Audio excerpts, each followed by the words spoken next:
So you want to get into film photography? Well, watch this video and I'll explain what you need to know as an absolute beginner. Hello folks, welcome back to the channel. Now in this video we're going to be talking about getting into film photography, and for those of you who've never tried it before, this video is all about what to look for when you're going to be buying your first film camera.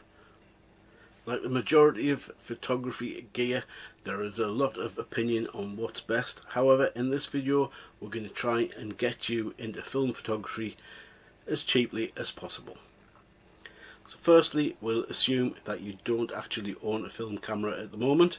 Now, I've been lucky enough to have inherited several film cameras over the time, and that's always a great start because it means the decision about what type of film format you're going to shoot has already been made for you. So firstly, we're going to look at the different film formats that are currently available on a kind of semi-regular basis. So we're first going to look at 110 film, which was very popular in the 70s and 80s, using cameras rather like this one. 110 film was very easy to format. It came in a cassette and you simply drop the cassette into the camera. So that advantage of the 110 film being in the cassette was very convenient for a lot of people. However, the disadvantage is that the film was very small within that cassette and the negative size was quite tiny, and that meant that the images were often very poor. There were a couple of SLR format cameras from Pentax and Minolta that shot 110 film. They are very collectible and quite expensive to buy. However, they do give better results than your average 110 film camera. However, on the whole, 110 film is very unsatisfactory. Now, for those of you who want to pursue a 110 film camera, there certainly is a novelty factor to it. Lomography did bring back 110 film back from the dead a few years ago, and they still produce both colour and black and white film for these cameras. So next up is a film at the opposite end of the spectrum from 110.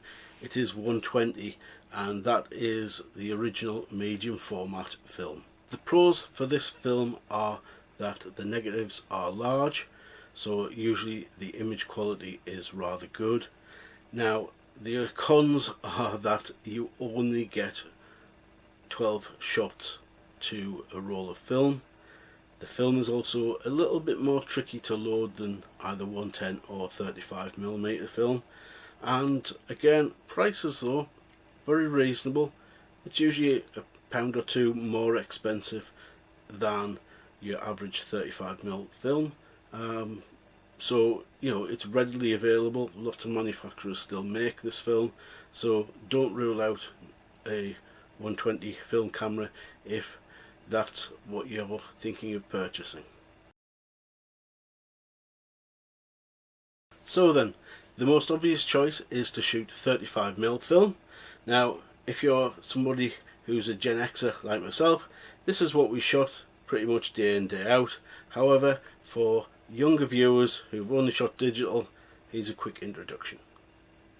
135 film, or 35mm film as we regularly call it, was introduced back in 1934 and swiftly became the dominant film by the end of the 1960s. Now, if you want to know the negative size, well, in digital terms, that's your original full frame camera. With a negative the same size as a full frame sensor, 135 or 35mm film sits right between 110 film and 120 film.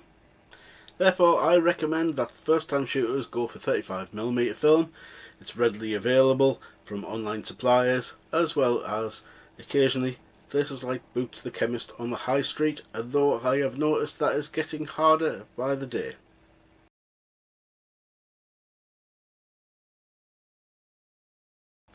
Well, you have a choice of point and shoots, which can be both fixed lenses and zooms.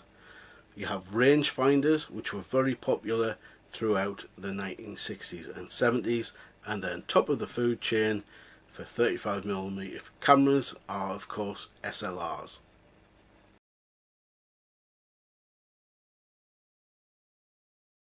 So simple cameras can be fun in the short term, however I do think they would be frustrating long term, and cameras like the Miu 2, even in fixed lens format, or rather because it's a fixed lens format, the zooms often can be cheaper. However, the fixed lens ones go for between £90 and £120 online at the moment, which for me is more than that camera is worth, and I think there are better options.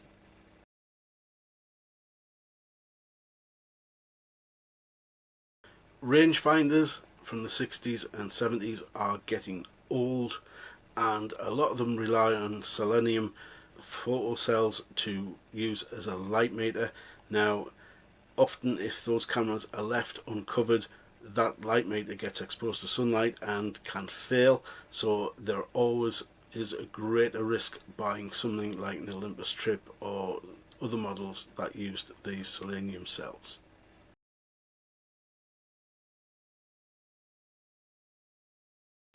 For me, the smart money is in SLRs, particularly I think the SLRs from the late 1990s, early noughties. These 70s and 80s SLRs are great cameras, don't get me wrong. However, these are fully manual, so if you're not used to shooting fully manual in your photography, you're going to have to learn all of that. And also, these things are quite substantial. They're all metal bodies and can be very, very heavy to carry around. Many 90s and noughties SLR models use DX coding, so it will set the ISO for your film. You won't ever get that wrong. They also will have motor wind on them, so loading the film is really easy.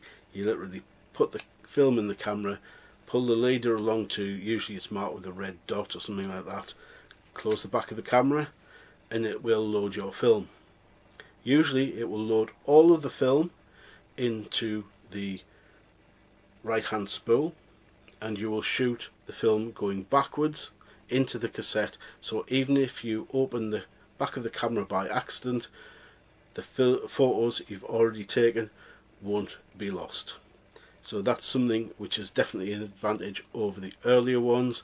These cameras also feature PASM modes as well as full auto, so you can shoot in program auto, aperture priority, shutter priority and fully manual if you want to, and that's an easier transition if you've been using those on a DSLR or a mirrorless camera, or perhaps something like a bridge camera or a high-end compact.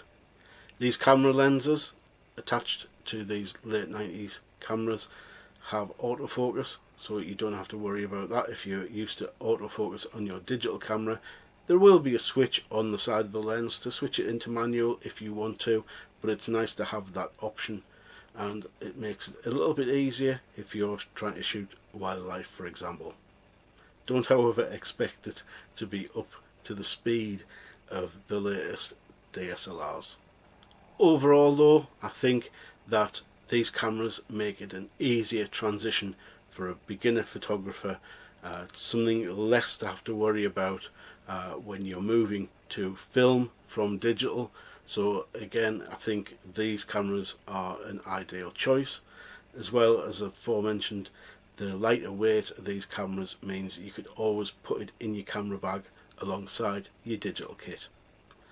All the major manufacturers back in the 90s offered models, and so you've got a choice of Canon, Nikon, Minolta, Pentax. They all offered these plastic bodied type of cameras, and again they're super affordable even today. So to prove I'm not talking nonsense, I'm going to put my money where my mouth is, and I'm going to buy a late 90s SLR camera. Now, For long-term viewers of the channel, you may remember that I did this back about 3 years ago, where I set myself a cheap camera challenge to buy a raw shooting camera and went out and did some street photography with it, and I set the ceiling at £20, and I'm going to keep that same ceiling for £20, and I'm going to see if I can turn up with one of these 90s SLR cameras. So join me in the next video when I shall reveal what I've purchased, and we'll check it out, load some film into it, and hopefully get out and take some images with it. Don't forget to please like this video if you've enjoyed it. Please also subscribe to the channel if you're not a subscriber already. Don't forget to hit that bell so you'll get a notification next time I upload a video, and I'll catch you then. Bye for now.